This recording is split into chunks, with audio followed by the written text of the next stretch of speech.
आपण मानक मो चैनल रे अनेक अनेक स्वागत। आज आपण मानक संगे शेयर करी रज स्पेशल चावल जंता पोड़पिठा। रज पर्व पोड़पिठा बिना अधूरा। एमती परफेक्ट पोड़पिठा बनवाई सब टिप्स आउ ट्रिक्स को ध्यान दे देखु। देखिए बहुत बढ़िया आउ नरम सुआदिया चावल जंता पोड़पिठा बनब। पिठार टेक्सचर आउ कलर देखी आपण मैंने जानीपारे पिठा केते परफेक्ट बनी। तो चलतु स्टार्ट करने आज रेसिपी।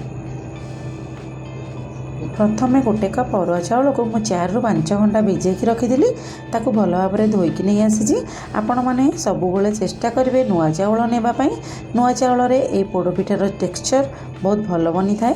तो ये आम गोटे ग्राइंडर जार नहीं चाउल को देदेबा एवं आवश्यक अनुसार पानी दे ताकू पूरा फाइन पेस्ट करनेबा।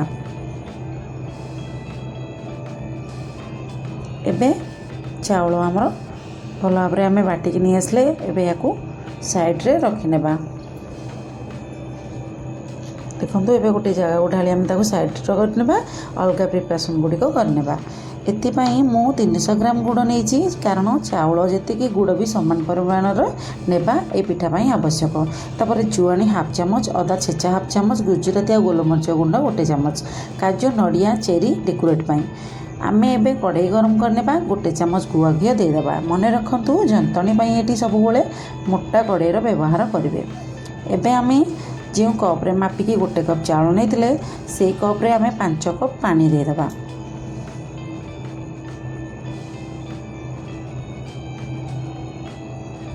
रखि गुड़ को आम एथरे देदेबा।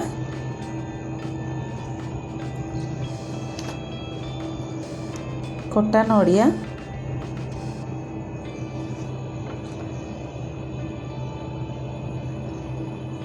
जुआनी, अदा छेचा,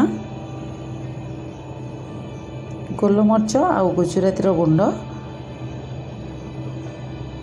नड़िया खोरा आउ मिठा को बालांस करने अल्प लुण देवा। आउ फुटापी आम या छाड़देबा। देखो ये फुटी आसला। फुटिला परे आम चाउल बटा को धीरे धीरे दे गोलेबा। मन रखु ए टाइम रे गैस लो फ्लेम रे रखिबे आउ लगातार एमिति चलाउथिबे। 10 मिनट जंतिला परे देखंतु जंतणी आमर भल भाव में सीझीगला। जंतणी सीझी कि नहीं आम गोटे हाथ में पानी हाथ हो जंतणी रे मारिबा। जदि हाथ में लागबनी तो आमर जंतणी ये परफेक्ट होइछि।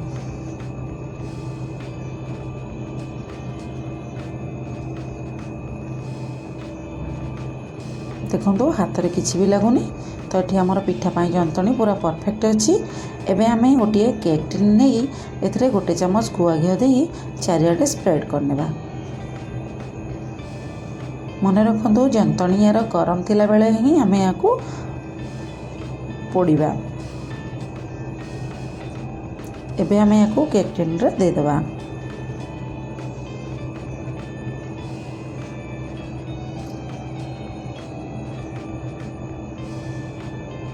यही भाव में आम सबू जंतणी को केक टिन को देदेबा।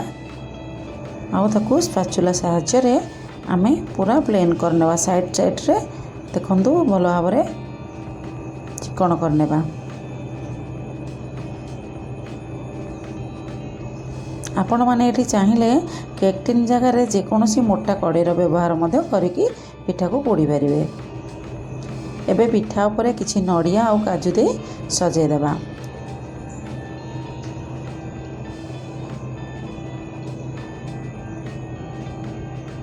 आगरू कड़े को आम प्रीहीट करके रखी एबे आम केक टिन को ता भीतर देदेबा। आउ 40 ରୁ 45 मिनट हवापाई छाड़देबा। 45 मिनट पर आम यार कभर काढ़ी नेबा। देखो पिठा आमर पूरा परफेक्ट बेक हो पोड़ी जाइए। मुझे चेक करिवार वीडियो मोर स्किप हो जाइए। तो आपण मैंने टूथपिक को व्यवहार करी ए पिठा भीतर को भलसे दे रखिए। जदि स्टिक क्लीन आसला तो पिठा पूरा आमर परफेक्ट सीझी। देखो ये पिठा ठंडा होला परे काटंतु आ खाआंतु। याकू राति रे बनातु सकाळु काटंतु। पिठा आमर परफेक्ट काटिबो। देखंतु केते सुंदर और नरम परफेक्ट चाउल जंता पोड़पिठा बनी।